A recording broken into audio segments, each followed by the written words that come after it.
बिस्मिल्लाहिर्रहमानिर्रहीम। अस्सलाम वालेकुम। आज हमारे किचन में बनने जा रहा है जी बोनलेस मटन, जो कि बहुत इजी है और झटपट तैयार हो जाएगा। तो चलिए रेसिपी को स्टार्ट करते हैं। यहाँ पे जी मैंने पैन में ले लिया है ऑयल, उसमें अंदर मैं प्याज और टमाटर जो है वो मिक्स कर रही हूँ और उसका अच्छे तरीके से ब्राउन करने लगी हूँ।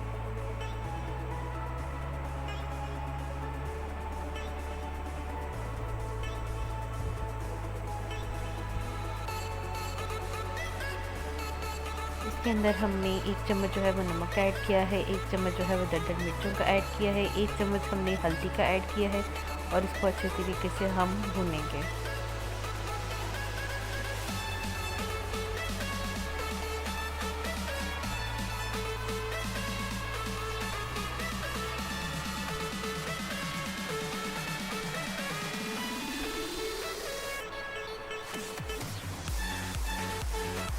इसके अंदर हम लोग हरी मिर्चें 3 से 4 अदद जो है वो छोटी कट करके ऐड कर देंगे।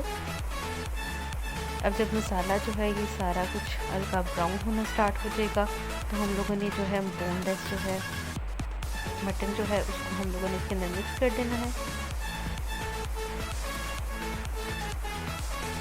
और अच्छे तरीके से आपने इसकी भुनाई करनी है।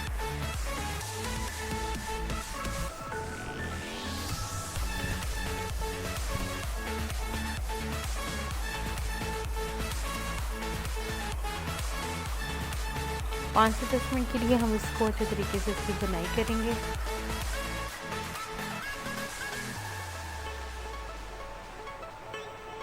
इसके अंदर मैंने गरम मसाला ऐड कर दिया है।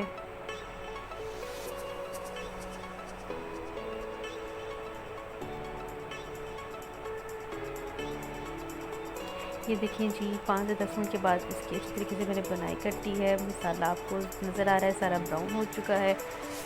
जब इस तरह ये ब्राउन होना स्टार्ट हो जाए तो आपने इसके अंदर जो है वो पानी को शामिल कर देना है। यहाँ पे मैंने 1 कप पहले पानी डाला है।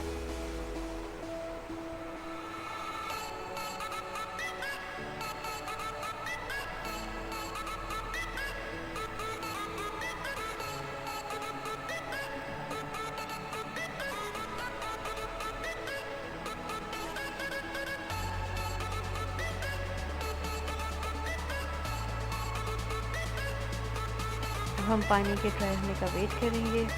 हमें साथ साथ चेक करते जाना है कि हमारा मटन जो है वो गल चुका है या नहीं।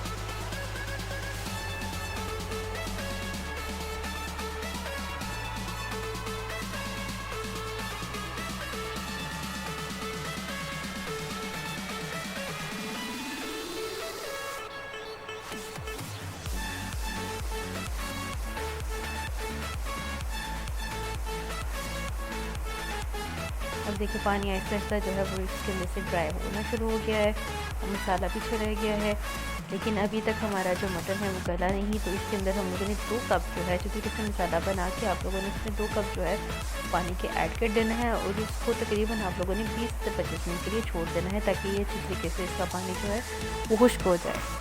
अब देखेंगे इसका पानी अच्छे तरीके से बॉइलिंग पॉइंट पे आ चुका है। जब ऑयल ऊपर आना शुरू हो जाएगा इसका मतलब है कि हमारा जो सालन है वो बिल्कुल तैयार हो चुका है। अब आप देख सकते हैं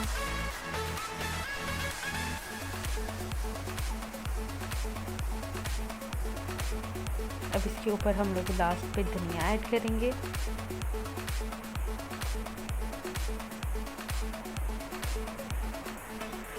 तो ये चीज़ थी आज हमारी सिंपल सी रेसिपी। आप इसको अच्छे तरीके से सर्व करें धनिया डाल के, अदरक डाल के, और इसको एंजॉय कीजिएगा। मेरी रेसिपी को ज़रूर लाइक कीजिएगा, कमेंट कीजिएगा और शेयर कीजिएगा और फीडबैक दीजिएगा। मिलते हैं नेक्स्ट वीडियो में, तब तक के लिए अल्लाह हाफ़िज़।